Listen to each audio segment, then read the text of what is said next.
रमन, लौटेंगे आपके पास। शिव पूजन जहाँ भी पटना से हमारे साथ लाइव जुड़ चुके हैं। अगर इस बार बिहार की बात करें तो इस फेज में 40 में से 5 सीटों पर मतदान आज होने जा रहा है। 7 बजे से वोटिंग शुरू हो जाएगी। शिव पूजन, वहां क्या कुछ तस्वीरें आप देख पा रहे हैं? फोर्थ फेज के लिए क्या कुछ तैयारियां पोलिंग बूथों पर?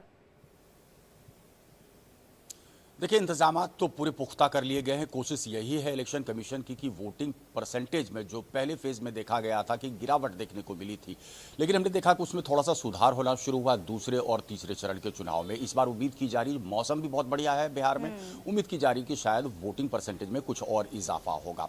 अगर हम कैंडिडेट की बात कर लें तो दो बड़े दिग्गज भाजपा की तरफ से चुनावी मैदान में है। उजियारपुर से नित्यानंद राय चुनावी मैदान में है और बेगूसराय से गिरिराज सिंह अपनी किस्मत आजमा रहे हैं।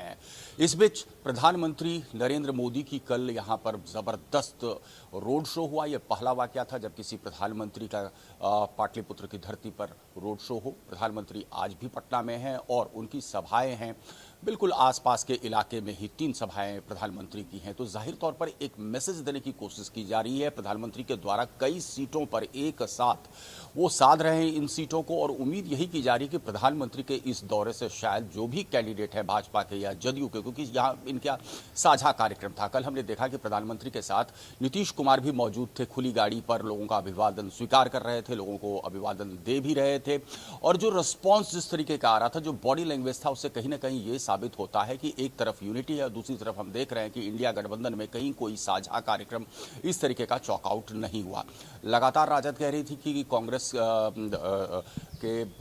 के जितने भी आला नेता हैं उनको आना चाहिए, एक प्रोग्राम चॉकआउट होना चाहिए, लेकिन राहुल गांधी से कई बार आग्रह किया गया कि पूर्णिया जैसी जगहों पर आकर के उनको रैली करनी चाहिए, जहां से बागी तेवर अख्तियार किया था पप्पू यादव ने, और वो इंडिपेंडेंट ही चुनावी मैदान में उतर गए थे। तो कुल मिलाकर के इस बार ऐसा प्रतीत हो रहा है कि वोटर बड़ी संख्या में आएंगे। मौसम बहुत बढ़िया है। कोशिश भी इलेक्शन कमीशन की यही है, तमाम पार्टियां यही लोगों से कह रही हैं कि उनको बाहर आना चाहिए और वोट करना चाहिए। हम उम्मीद करते हैं कि 6 बजे तक चूंकि मतदान है तो शायद इस बार वोटिंग परसेंटेज में इजाफा देखने को मिलेगा। तकरीबन 55 कैंडिडेट हैं। 2 और कैंडिडेट का जिक्र करना चाहूँगा। अशोक चौधरी की बेटी है, लोजपा के टिकट से लड़ रही हैं समस्तीपुर से चुनाव, और ललन सिंह है, ललन सिंह भी अपनी किस्मत आजमा रहे हैं मुंगेर से। यानी कि 5 सीटों पर आज जो है भाग्य का फैसला वो ईवीएम में कैद हो जाएगा। बिल्कुल ठीक है शिव पूजन, अब लौटेंगे आपके पास। हमारे तमाम संवाददाता हमारे साथ बने